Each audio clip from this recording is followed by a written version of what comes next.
Hello everybody, my name is Daulton Nelson, and today I'd like to talk about a game I have played enough of, that game being Phantasy Star II for the PC. Phantasy Star II was developed and published by Sega. It is a Japanese role-playing game. In my Dragon Quest VII review, I spoke about the numerous RPG franchises that exist, and how a select few are always going to stand out from the others. Dragon Quest is definitely one of those franchises, for example. Phantasy Star's legacy, however, is a little less observable, at least here in the US. Most will know Phantasy Star through the Phantasy Star Online series of games, which are online multiplayer games where players team up and complete challenges. However, before this was the Phantasy Star RPGs, a series I was always curious about because of its low profile. Now, I have the Sega Mega Drive Classics collection on PC, which doesn't have the first Phantasy Star game even though it was released for the system back in the day. So, instead, my introduction to the series had to be the cult hit title Phantasy Star II, an RPG that is cited by many who have played it as one of the best RPGs ever made, and a title that has clearly inspired many RPG developers. Personally, after playing it, I'm not crazy about it, but I can see the aspects of Phantasy Star II players really love. The most immediate thing that jumped out to me as soon as I started playing it was the music, which is really well done.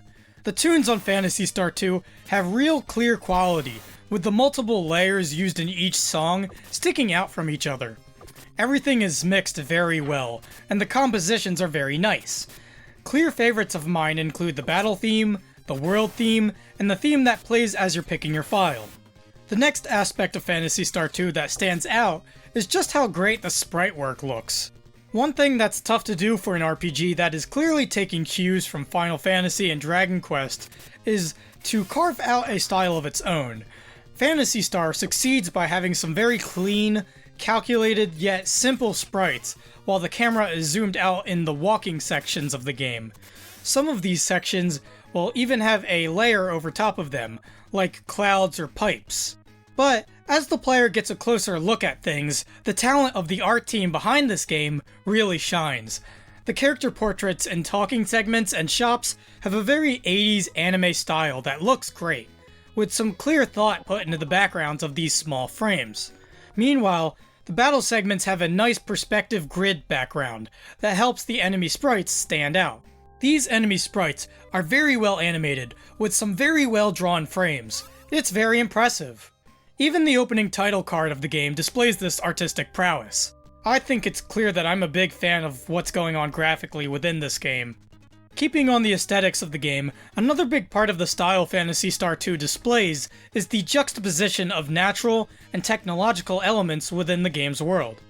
This world ties into the game's story, where our main character, who by default is named Rolf, lives on an alien planet that has luscious forests and wildlife, as well as advanced civilizations.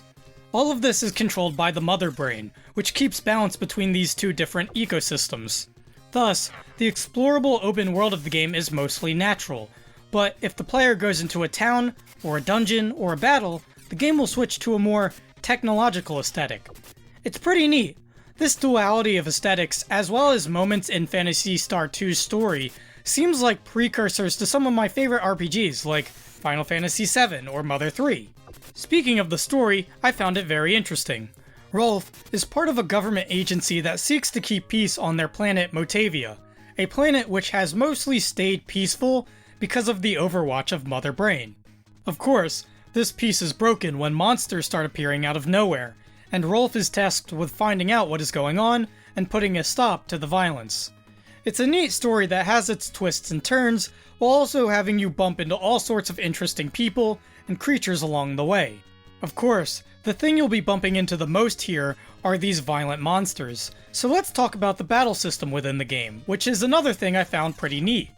You and your party walk around in the environment until a random encounter brings you into a battle, like your normal RPG. Once in a battle, the screen is split so that the enemy information is at the very top, below are the enemy sprites, then below that are your party sprites, and finally at the very bottom is where your party information is. Before the battle starts, you are given a few options. In the middle of your party information, you'll see Fight and Strategy. Choosing strategy will take you to 2 more options for order and run. So let's break down what fight, order, and run do. Run will have your party attempting to run away from the fight. If they succeed, the fight is over. If not, it continues with the enemies punishing you for your failed escape. Choosing order will then prompt you to select one of your party members, and set what they will do when the fight commences. They can attack with their weapon, use a technique which is like a magic spell in a normal RPG, they can use an item, or they can guard. Finally, once all of your orders are taken care of, choose fight to battle your enemies. What will then happen is that the battle will now play out automatically, without you having to press another button. You just watch your party and their enemies attack each other until one of the sides don't have any opponents left standing.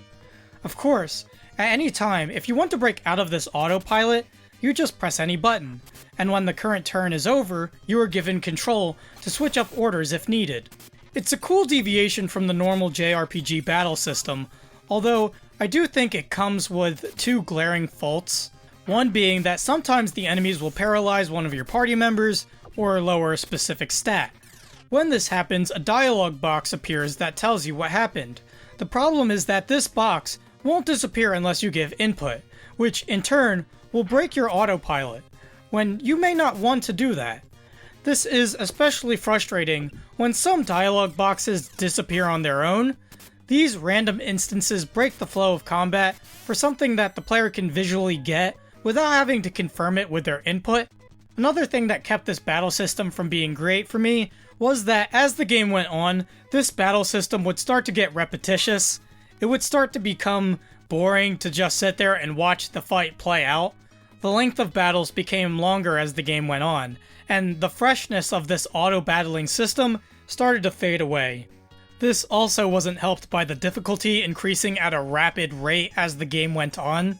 Games getting harder the longer they go on is normal, but for older RPGs, you'll get one once in a while that will jack up the stats of its monsters to such a ridiculous degree that the grinding required to advance becomes too much.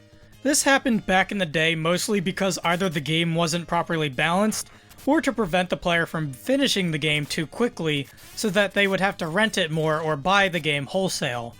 Phantasy Star II is one of these RPGs. The endgame of Phantasy Star II is so monotonously difficult that it really started to ruin the pacing and overall experience of the game. This isn't helped with the dungeon design, which feels intentionally confusing with their maze-like, multi-floor layouts.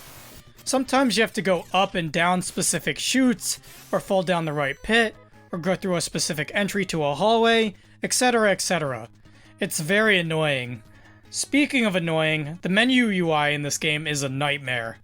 The menus in the game are separated by windows you have to open by selecting certain options. To do certain things, like to get an item you want to use on somebody, you have to go through too many of these windows. And then, to make matters worse, once you complete this task, the whole UI closes on you. Well, what if I want to do something else? Well, I have to go through the entire process of executing the action all over again. Imagine healing party members. Doing that once requires you to open the menu, go to Techniques, select a party member, select the healing technique, then select the party member you want to heal. After that, the menu closes on you. Now imagine doing that multiple times after each battle. Annoying, right? Phantasy Star II doesn't make things any easier with the way it names its techniques and items. They all use in-universe jargon, thus you have to figure out what they do or look it up online on what they do. This makes the game very inaccessible to new players. I doubt the normal person knows what a Daimate is and how it differs from a Star Mist. But the most frustrating aspect of Phantasy Star II is something I already mentioned on Twitter and Instagram. The penultimate boss, Dark Force, ruins the game. This boss is so strong that it can defeat your entire party in 2 to 3 hits. It will also take control of your party members, which will render them useless for several turns. According to the internet, you literally have to get lucky to beat it, and after several days of grinding to get high levels, and a few battles where I was manipulating the boss's attacks with quick saving, I've had enough, and called it quits there. Which means that Sadly, I did not see the ending, at least not in the game. I saw what happens online, and while I think it's a good ending, I don't really care for the cliffhanger at the end. And that sums up my thoughts on Phantasy Star II, which, if I could put my entire experience into one word, I would say that I'm frustrated more than anything. And I'm frustrated because I see the value that this title holds, and I like a lot of it, but there are elements that really keep me from enjoying the software as a whole. So, I'm going to give it a final score, and I'm going to do a new thing with the scoring here, where I'm going to go either high, middling, or low on the number I give, mostly because now that I've kind of reviewed so many games, I kind of feel strongly about certain numbered things than other numbered things, so something might be like a stronger 4 compared to a weaker 4, or whatever, right? It's something I've been kind of thinking about for a while, so I'm gonna implement it here first, and I'm gonna give Phantasy Star II a final score of a middling 4 out of 10. I wouldn't recommend the game to a casual RPG playing audience that's just looking for a fun RPG to play. However, if you are a fan of Final Fantasy, or Mother, or Dragon Quest, and want to play some neat ideas, give this a shot. My only advice would be to pull up a guide while playing, and quit once you get to Dark Force. I don't hate Phantasy Star II, but what I played could have been a lot better. That concludes my review of Phantasy Star II. If you like my reviews, you can like, comment, or subscribe. I also have social media links down in the description below, as well as a link to my Backloggd profile, and my online portfolio so you can see video game design works that I have done. And with that out of the way, please make sure to have a nice day.